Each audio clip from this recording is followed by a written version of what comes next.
আমি যখন সকালবেলা উঠে আমার ননদকে ডাকতে তার ঘরে যেতাম তখন দেখতাম তার গোটা বিছানা ভিজে, মাঝে মাঝে সাদা চাদরের উপর রক্তের দাগও দেখতে পেতাম। আমার খুব জানতে ইচ্ছে হতো যে ওর হাতে কি করে। তাই আমি একদিন তার ঘরে লুকিয়েছিলাম। সেদিন আমি যা দেখলাম সেটা দেখে আমার বুক কেঁপে উঠল। আমি দেখলাম যে আমার ননদ তার শরীরে। আমার নাম চন্দ্রা। একদিন আগে আমার বীরেনের সাথে বিয়ে হয়েছে। আমার শ্বশুরবাড়িতে বীরেনের ছোট বোন আর মা ছিল। বীরেন তার বাবাকে ছোটবেলায় হারিয়েছিল। আজ শ্বশুরবাড়িতে আমার প্রথম দিন। আমার ঘুম থেকে ওঠার পর আমার শাশুড়ি মা বলেন, বোমা আছে, তোমাকে মিষ্টি কিছু রান্না করতে হবে। আজ এই বাড়িতে তোমার প্রথম দিন। এবারের নিয়ম অনুযায়ী বাড়ির নতুন বুধের রান্নাঘরে ঢোকার আগে একটা পুজো করতে হয়, তারপর মিষ্টি কিছু বানাতে হয়। কিন্তু সমস্যাটা হচ্ছে আমি রান্না করতে জানি না। আমি আমার মা বাবার একমাত্র মেয়ে ছিলাম। পড়াশোনার জন্য আমি বেশিরভাগ সময় বাড়ির বাইরে কাটাতাম। মাঝে মাঝে যখন আমি বাড়িতে আসতাম তখন মা আমাকে কোনো কাজ করতে দিত না। মা সবসময় বলতো, তুই পড়াশোনায় মন দে, বাড়ির কাজকর্ম আমি সামলে নেব। তাই জন্য আমি বাড়ির কাজকর্ম শিখতে পারিনি। তবে বিয়ের আগে আমার বাবা বীরেনকে পরিষ্কার বলে দিয়েছিল যে আমার মেয়ে বাড়ির কাজকর্ম খুব একটা জানে না, কিন্তু আস্তে আস্তে সব শিখে নেবে। বীরেনের এই ব্যাপারে কোনো আপত্তি ছিল না। বীরেন বাবাকে বলেছিল যে আমার মা আর ছোট বোন খুব ভালো, তারা চন্দ্রাকে সব কিছু শিখিয়ে দেবে। আজ আমার শাশুড়ি মায়ের কথা শুনে মনে হলো যে বীরেন হয়তো ওনাকে কিছু বলেনি যে আমি রান্না করতে পারি না, তাই হয়তো উনি আমাকে রান্না করতে বলেছেন। তখন আমি আমার ঘরে গিয়ে জিজ্ঞেস করি, আপনি আপনার মাকে কিছু বলেননি? আমি তো রান্না করতে জানি না। তখন বীরেন বলে, আমি ভুলে গেছিলাম, তুমি আমার সাথে এসো। বীরেন আমাকে তার মায়ের কাছে নিয়ে যায়। বীরেন মাকে বলে, পড়াশোনার জন্য চন্দ্রা বাড়ির কাজকর্ম শেখার সময় পায়নি, তোমাকেই ওকে সব কিছু শিখিয়ে দিতে হবে। আমার শাশুড়ি মা খুব ভাল ছিলেন। তিনি বললেন, কোনো ব্যাপার নয় বৌমা, আমি তোমাকে সব রান্না শিখিয়ে দেব। চলো আজ আমরা দুজনে মিলে হালুয়া বানাবো। শাশুড়ি মায়ের কথা শুনে আমি শান্তি পেলাম। আমি যা চেয়েছিলাম সেটাই হচ্ছিল। বিয়ের আগে আমি আমার শাশুড়ি মায়ের মধ্যে আমার মাকে দেখতে চেয়েছিলাম, আর আজ আমি সেটাই দেখতে পাচ্ছিলাম। আমি আর বীরেন নিজেরা পছন্দ করে বিয়ে করেছিলাম। আমরা একসাথে কলেজে পড়তাম, আর তখনই আমরা একে অপরের প্রেমে পড়েছিলাম। আমরা দুজনেই খুব ভালো ধনী পরিবারের ছেলে মেয়ে, তাই আমাদের পরিবারের কোনো আপত্তি ছিল না। আমাদের দুজনের বিয়ে হয়ে যায়। তখন আমি আমার শাশুড়ি মায়ের সাথে রান্নাঘরে চলে যাই, আর কিছু মিষ্টি খাবার বানানোর তোড়জোড় শুরু করি। আমার শাশুড়ি মা আমাকে বলে দেন, আর আমিও ওনার কথা মতো হালুয়া বানিয়ে ফেলি, আর সবাইকে মিষ্টিমুখ করাই। আমার ননদ হালুয়া তাকিয়ে বলে, বৌদি, এই হালুয়া তুমি বানিয়েছ? আমি বলি, আমি বানিয়েছি, কিন্তু মা আমাকে শিখিয়ে দিয়েছে। তখন সে বলে, তুমি হালুয়া বানাতে পারো না। এই বলে সে রেগেমেগে তার ঘরে চলে যায়। আমার নন্দের নাম কণিকা। তার বয়স মাত্র 15 বছর, কিন্তু তার কথাবার্তা আর চালচলন দেখে মনে হতো তার বয়স 20 বছরের উপরে। তখন আমার শাশুড়ি মা বললেন, তুমি কিছু মনে করো না বৌমা, ওর ব্যবহারটা এরকম, ছোটখাটো ব্যাপারে লেগে যায়। আমি আমার নন্দের কথা ধরলাম না, কিন্তু আমার মনে হতে লাগলো যে ওর সাথে আমি বন্ধুত্ব করতে পারব। প্রথম দিনই সে আমার সাথে এমন ব্যবহার করল। তখন বীরেন আমাকে বলল, তুমি আমাদের সাথে বসে হালুয়া খেয়ে নাও। তখন আমি বলি, না থাক, তোমরা আগে খেয়ে নাও, আমি পরে কণিকাকে খাইয়ে তারপর খাব। বীরেন বলে, ও এখন খাবে না, তোমাকে ওকে নিয়ে ভাবতে হবে না, ওর খিদে পেলেও নিজেই শিখে নেবে। আমি ওদেরকে হালুয়া খাইয়ে নিজের ঘরে চলে গেলাম। কিছুক্ষণ পর আমার এক বন্ধুর ফোন আসে। সে বলে, আমরা তো শহরে এসেছি, আমরা কি তোর সাথে দেখা করতে পারি? আমি বলি, আমাকে আগে আমার শাশুড়ি মায়ের অনুমতি নিতে হবে, তারপর আমি বলতে পারবো। তারপর আমি আমার শাশুড়ি মায়ের ঘরে গিয়ে তাকে বলি, আমার কিছু বন্ধু এই শহরে এসেছে, তারা আমার বিয়েতে আসতে পারেনি, তখন তাদের কিছু জরুরি কাজ পড়ে গেছিল, তাই ওরা এখন আমার সাথে দেখা করতে চায়। মা বললেন, এ তো খুব ভালো কথা বৌমা, তুমি বরং ওদেরকে এই বাড়িতে ডেকে না। তখন আমি বলি, ওরা তাদের পরিবারের সাথে এসেছে মা, তাই ওরা এই বাড়িতে আসতে পারবে না। আপনি যদি আমাকে অনুমতি দেন তাহলে আমি বাইরে কোথাও ওদের সাথে দেখা করে নেব। মা বললেন, ঠিক আছে বৌমা, তুমি আমাদের গাড়ি আর ড্রাইভারকে নিয়ে যাও। আর সাবধানে যেও। তখন আমি খুশিমনে বাড়ির গাড়ি করে আমার বন্ধুদের সাথে দেখা করতে চলে গেলাম। আমরা অনেক গল্প করলাম। তারপর বাইরে কিছু খাবার খেয়ে আমি বাড়ি ফিরে এলাম। আমি বাড়ি এসে দেখি আমার ননদ আমার শাশুড়ি মাকে বলছে বৌদিকে এত ছাড় দেওয়ার কোনো দরকার নেই। যখন সে মাথার উপর চড়ে বসবে তখন তুমি তাকে সামলাতে পারবে না। আর এমনিতেও দাদা এখন বৌদির কথায় উঠে আর বসে। দেখো মা, এখনো সময় আছে। তুমি বৌদির সব কথা মেনে নিও না। ওকে একটু দাবিয়ে রাখ। তোমার পায়ের তলায় রাখুন যাতে পরে পস্তাতে না হয়। ওকে যদি এত ছাড় দাও আর কিছু না বলো তাহলে ও কখন তোমাকে তার পায়ের নিচে দাবিয়ে রেখে দেবে তুমি বুঝতে পারবে না। তার কথা শুনে আমার খুব রাগ হয়। আমি ভাবতে পারছিলাম না যে এইটুকু একটা মেয়ে এত বড় বড় কথা শিখল কোথা থেকে, তাও আবার এসব খারাপ কথাবার্তা। আমি আমার নন্দকে নিজের বোনের মতো ভাবতে চেয়েছিলাম, কিন্তু ও তো একেবারে অন্যরকম। আমার ভয় হচ্ছিল যদি আমার নন্দের জন্য আমার আর আমার শাশুড়ি মায়ের সম্পর্কটা খারাপ হয়ে যায়। আমি আমার শ্বশুর বাড়ির লোকদের সাথে মিলেমিশে থাকতে চাই, কিন্তু আমার ননদ দেখছি সেটা চায় না। আমি ঠিক করলাম ও যা খুশি বলুক, তাতে আমার কিছু যায় আসে না। আমি আমার শাশুড়ি মা আর আমার বরের কাছে সবসময় ভালো হয়ে থাকব, তাদের মন জয় করার চেষ্টা করব। এই ভেবে আমি ভেতরে চলে গেলাম। আমাকে দেখে আমার ননদ চুপ করে যায় আর অন্য কথা বলতে শুরু করে, কিন্তু ওই কথাগুলো আমাকে কষ্ট দেয়। আমি বুঝতে পারি না যে কণিকা আমাকে নিয়ে কি এত সমস্যা। আমি তো তাকে বিয়ের আগে কখনো দেখিনি, আর বিয়ের পরেও আমি তাকে কোনো খারাপ কথা বলিনি। তাহলে সে আমাকে কেন পছন্দ করে না? আমি সব সময় কণিকার দেখাশোনা করতাম, ও সব কথা শুনতাম, আর ওর পছন্দমতো সবকিছু করার চেষ্টা করতাম, কিন্তু তাও কণিকা আমাকে পছন্দ করত না। আমি তো বুঝতেই পারছিলাম না যে আমার ভুলটা কোথায়। আজ অবধি আমি কারো কাছে মাথা নিচু করিনি, কিন্তু আমার বরের জন্য আর আমার মা বাবার সম্মানের জন্য আমাকে কণিকা এরকম ব্যবহার সহ্য করতে হচ্ছিল। এসব মাথা থেকে বের করে আমি কাজে লেগে পড়লাম। আমার ননদ কেন এমন ব্যবহার করে সেটা কেউ বুঝতে পারে না। সে সবসময় রেগে থাকে আর বাচ্চাদের মতো জেদ করে। কেউ কিছু বলতেও পারে না। যখনই তাকে কেউ কিছু বলতে যেত তখনই সে আত্মহত্যা করার ভয় দেখাত। তাই আমার বলার আমার শাশুড়ি মা তার সব কথা মেনে নিতে বাধ্য হতো। খারাপ ব্যবহার করা আর লোকের পিছনে লাগা তার স্বভাব হয়ে দাঁড়িয়েছিল। সে তার মাকেও খুব বিরক্ত করত। তবে আমার শাশুড়ি খুব বুঝদার ছিলেন। তিনি কণিকাকে বেশি পাত্তা দিতেন না। এটা আমার বেশ ভাল লাগত। একদিন আমার শাশুড়ি মা বললেন, বোমা, কাল থেকে কণিকার স্কুল শুরু হচ্ছে। তুমি রোজ সকালে ওকে দেখে দিও, কারণ ওর দেরি করে ঘুম থেকে ওঠা অভ্যাস হয়ে গেছে।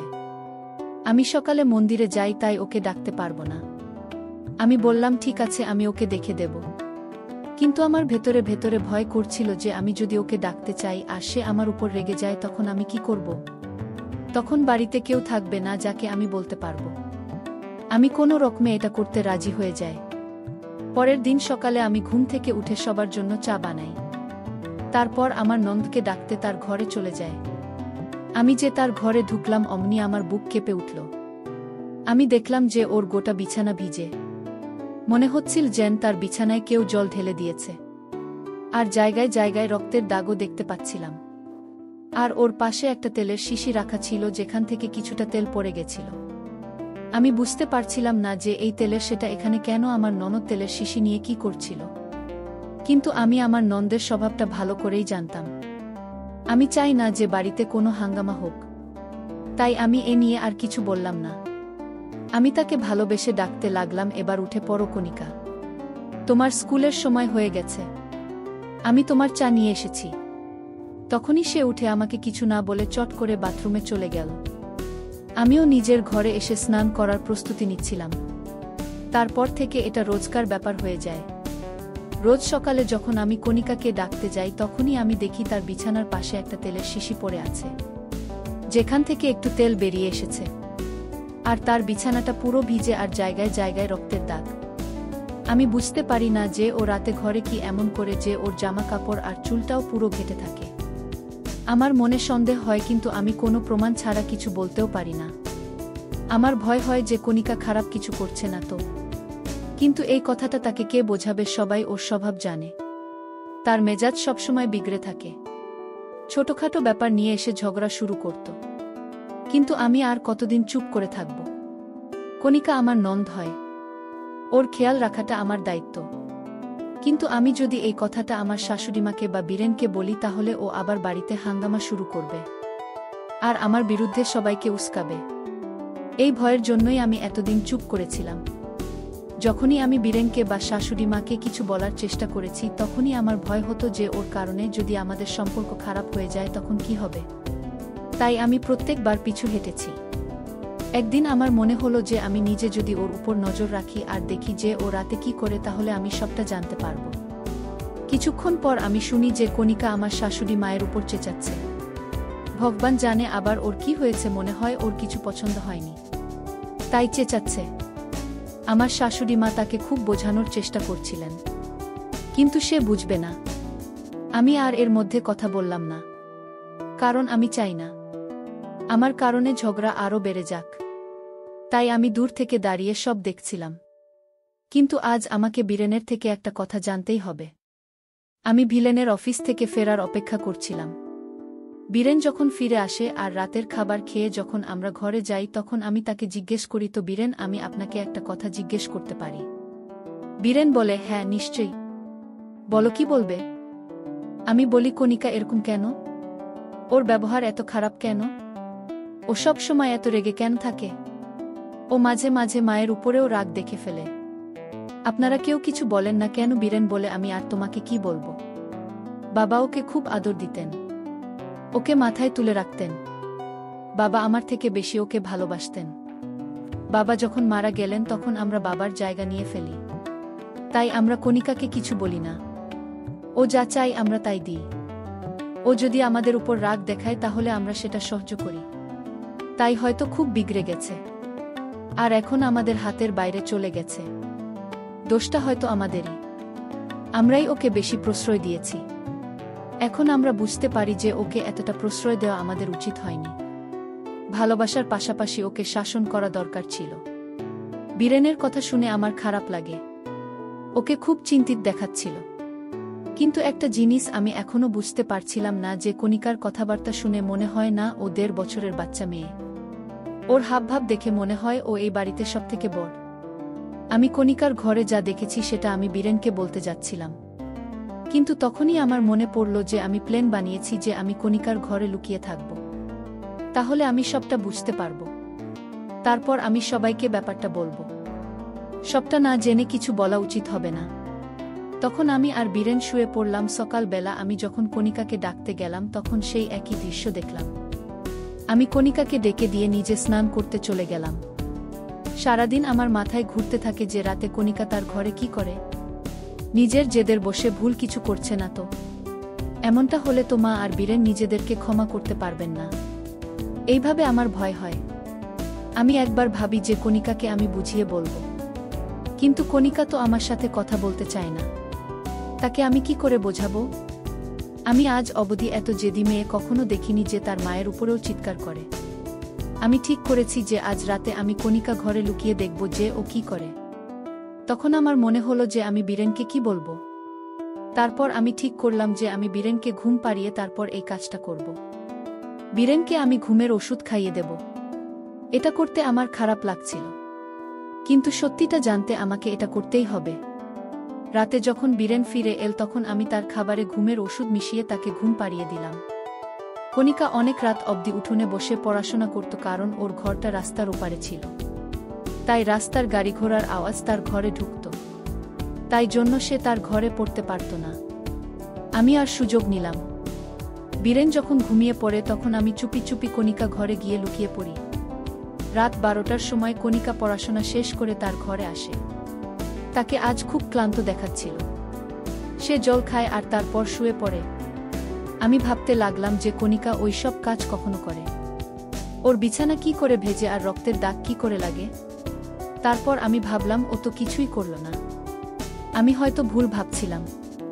আমি ভাবলাম কণিকা যখন পুরো ঘুমিয়ে পড়বে তখন আমি আস্তে আস্তে ঘর থেকে বেরিয়ে যাব। আমি কণিকা ঘুমিয়ে পড়ার অপেক্ষা করছিলাম।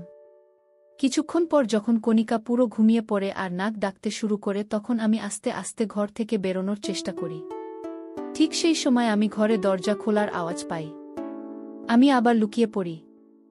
আড়াল থেকে দেখতে পাই যে কে ঘরের ভেতর ঢুকছে। তারপর আমি যা দেখলাম তা দেখে আমি হতবাক হয়ে গেলাম। আমি দেখি আমার শাশুড়ি মা কণিকার ঘরে ঢুকছে। মনে হাতে একটা জলের পাত্র ছিল, আর ছিল রক্তের মতো লাল একটা জিনিস আর একটা নারিকেল তার উপর কিছু একটা বাধা ছিল। আমি বুঝতে পারছিলাম না যে মা এত রাতে কণিকা ঘরে কেন এসেছে, আর এইসব জিনিস কেন নিয়ে এসেছে। উনি কি করতে চলেছেন? তখন আমি দেখলাম মা নারকেলটা ভেঙে তার জল কণিকার গায়ে ছেটানো। সেই জলে তার গোটা বিছানাটা ভিজে যায়। তারপর তিনি রক্তের মতো লাল জলটা কণিকার গায়ে ছেটানো আর সেটা বিছানায় জায়গায় জায়গায় পুড়ে যায়। তিনি সেটা গোটা ঘরে ছিটিয়ে দেন। কণিকা ঘুমোচ্ছিল, তাই সে কিছুই বুঝতে পারছিল না যে তার সাথে কি করা হচ্ছে। আমি আর থাকতে পারলাম না। আমি আড়াল থেকে বেরিয়ে এলাম। আমাকে ওই ঘরে দেখে আমার শাশুড়ি মা একটু ঘাবড়ে যান। উনার গোটা ঘামে ভিজে যায়। উনি বলেন, বৌমা তুমি এখানে কি করছো? আমি বলি, এই প্রশ্নটা তো আমায় আপনাকে করা উচিত যে আপনি এত রাতে এখানে কি করছেন। আমাদের দুজনের গলার আওয়াজ শুনে কণিকা উঠে বসে। সে বিরক্ত হয়ে বলে, তোমরা দুজন এত রাতে আমার ঘরে কি করছো? তখন আমার শাশুড়ি মা হাত জোর করে বলেন, বোমা আমার কোনো খারাপ উদ্দেশ্য নেই, আমাকে ক্ষমা করে দাও। আমি বলি, মা আপনি আমাকে বলুন আপনি এসব কি করছিলেন? আপনি কি কোনো তন্ত্রমন্ত্র করছিলেন? মা বলেন, হ্যাঁ বৌমা, আজকাল কণিকার ব্যবহার আরও রাগ আমাকে খুবই চিন্তিত করে তুলেছে। আমি ভাবি কাল যখন ওর বিয়ে হবে তখনও শ্বশুরবাড়িতে গিয়ে কি করে ম্যানেজ করবে। আমি আপনাকে অনেক বোঝানোর চেষ্টা করেছি, কিন্তু ও তো বুঝতেই চায় না। আমার এক বন্ধু আমাকে একটা তান্ত্রিক বাবার কথা বলেছিল। আমি তার কাছে গিয়েছিলাম। তিনি আমাকে একটা উপায় বলেছেন। সেই তান্ত্রিক বাবা আমাকে বলেছেন যে রোজ রাত 12টার সময় কণিকা মাথার কাছে একটা নারকেল ভেঙে তার জল তার গায়ে ছেটাতে। উনি আমাকে একটা লাল রঙের জিনিস দিয়েছেন আর বলেছেন সেটা আপনার গায়ে ছিটিয়ে দিতে। তিনি বলেছেন যে এই জলটা পবিত্র, এটা ওর গায়ে ছেটালে ও মঙ্গল হবে। আর ওই নারকেলটা পরের দিন সকালে ফেলে দিতে। ওই নারকেল সাথে কণিকা সব রাগ ও দূর হয়ে যাবে। এটা করলেও নাকি ভালো মেয়ে হয়ে যাবে। আমি অনেক দিন ধরে এটা করে আসছি। আমি বলি, মা আপনি আমাকে তো অন্তত বলতে পারতেন। মা বলেন, আমাকে তান্ত্রিক বাবা বলেছিলেন এই বিষয়ে কাউকে কিছু না বলতে। তখন কণিকার চোখে জল চলে আসে। সে বলে, আমাকে ক্ষমা করে দাও, আমার এই খারাপ ব্যবহারের জন্য মাকে কি না কি করতে হচ্ছে। আমি মনে করতাম যে যেভাবে ছোটবেলা থেকে সবাই আমার সব কথা শুনে এসেছে চিরটাকাল সেটাই হবে, আমি ভবিষ্যতের কথা ভাবিনি। কণিকা আমার কাছে ক্ষমা চায় আর বলে, বৌদি আমাকে ক্ষমা করে দাও, আমার অনেক বড় ভুল হয়ে গেছে, আজ থেকে আমি নিজেকে বদলে ফেলব। কিন্তু আমার শাশুড়ি মায়ের অন্ধবিশ্বাস আমাকে চিন্তায় ফেলে দেয়। আমি বলি, মা আপনি এইসব অন্ধবিশ্বাস ত্যাগ করুন, এইসব ভালো নয়, এতে জীবন নষ্ট হয়ে যায়। মা বলেন, বোমা মানুষ সমস্যায় পড়লে অনেক কিছু করতে বাধ্য হয় যেটা তারা করতে চায় না। আমি বিপদে পড়ে সেই তান্ত্রিক বাবার কাছে গিয়েছিলাম, কিন্তু এখন সব কিছু ঠিক হয়ে যায়। আমরা তিনজনে একে অপরকে জড়িয়ে ধরি। পরের দিন সকালে বীরেন ঘুম থেকে উঠে কণিকাকে দেখে চমকে যায়। কণিকা এমন রূপ সে কোনো দিন দেখেনি। কণিকা খুব শান্ত হয়েছিল আর বাড়ির কাজে মাকে সাহায্য করেছিল। তার থেকেও বড় কথা, সে আমার সাথে খুব ভালোভাবে কথা বলছিল। দেখে মনে হচ্ছিল আমরা অনেক দিনের বন্ধু। বীরেনের এসব বিশ্বাস হয় না। সে বলে, এসব আমি কি দেখছি? আজ সূর্য কোন দিকে উঠেছে? তখন তাকে সব কথা খুলে বলে। তার মায়ের অন্ধবিশ্বাস দেখে বীরেনের ও রাগ হয়, কিন্তু কণিকা সূত্রে যাওয়াটা সেরা ঘুরিয়ে দেয়। আমরা চারজনই ভগবানকে ধন্যবাদ জানাই। আমার মুখে হাসি ফুটে ওঠে। আমি খুশি হই এটা দেখে যে দেরি করে হলেও আমার ননদ সঠিক রাস্তায় ফিরে এসেছে। বন্ধুরা, আজকের ভিডিওতে এখানেই শেষ করলাম। অনেক কষ্ট করে ভিডিওটি আপনাদের জন্য বানিয়েছি। যদি ভিডিওটি আপনাদের ভালো লেগে থাকে তাহলে একটা লাইক করবেন এবং চ্যানেলটি সাবস্ক্রাইব করবেন, এই আশা ব্যক্ত রেখে আপনাদের কাছ থেকে বিদায় নিচ্ছি আমি কবিতা। দেখা হবে আগামীকালের নতুন কোনো ভিডিওতে। সে পর্যন্ত সবাই ভালো থাকুন, সুস্থ থাকুন। ধন্যবাদ।